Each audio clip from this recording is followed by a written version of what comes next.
War zone की Iran पर हमले के लिए इजराइल तैयार है। इजराइल के जो रक्षा मंत्री हैं इजराइल काट्स, उनका बड़ा बयान, हमें सिर्फ अमेरिका के ग्रीन सिग्नल का इंतजार है। ईरान को फिर से पाषाण काल में भेज देंगे, खामेनेई का खानदान खत्म कर देंगे। ये भाषा है वहां के रक्षा मंत्री को। ईरान पर हमले के लिए इजराइल तैयार है, रक्षा मंत्री काट्स का बयान, हमें सिर्फ अमेरिका के ग्रीन सिग्नल का इंतजार। ईरान को फिर से पाषाण काल में भेज देंगे और खामेनेई के खानदान का अंत कर देंगे।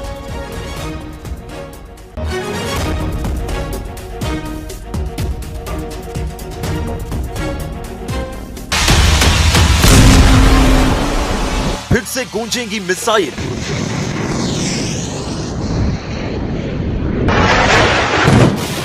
फिर गरजेंगे फाइटर जेट, फिर धधकेंगे आग के गोले, क्योंकि ट्रंप का यार सीजफायर तोड़ने को बेताब बैठा है। इजराइल ने इरादे साफ कर दिए हैं कि वो लेबनान में हिजबुल्लाह के ठिकानों के बाद अब ईरान पर कहर बरपाने को एकदम रेडी मोड में है। नेतन्याहू के रक्षा मंत्री ने महज 48 सेकंड के एक वीडियो मैसेज में बता दिया कि उनकी तैयारियां मुकम्मल हैं, बस ट्रंप के ग्रीन सिग्नल का इंतजार है। ישראל ערוכה לחידוש המלחמה מול איראן. צה"ל ערוך בהגנה ובהתקפה ומטרות מסומנות. ממתינים לאור ירוק מארצות הברית, בראש ובראשונה כדי להשלים את חיסול שושלת חמינאי, יוזם תוכנית ההשמדה נגד ישראל, ואת מחליפי המחליפים של מנהיגות משטר הטרור האיראני.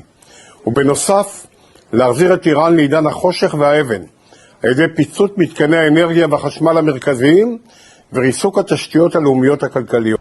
बातें भले ही इजराइल डिफेंस मिनिस्टर के मुंह से निकली हों, लेकिन गौर से सुनेंगे तो मालूम पड़ेगा कि कमोबेश यही लहजा ट्रंप अपनाते रहे हैं।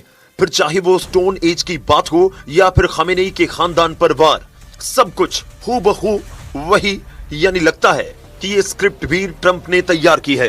כאשר תתחדש המתקפה הפעם, היא תהיה שונה וקטלנית, ותוסיף מכות הרסניות במקומות הכואבים ביותר, בהמשך למכות העצומות שספג משטר הטרור האיראני עד עכשיו, שירעידו ויקריסו את יסודותיו. सीज फायर के पीछे ट्रंप का बड़ा गेम अब कुछ हद तक साफ होने लगा है, जिसमें वो खुद 2 कदम पीछे हटकर इजराइल को फ्रंट फुट पर भेज रहे हैं,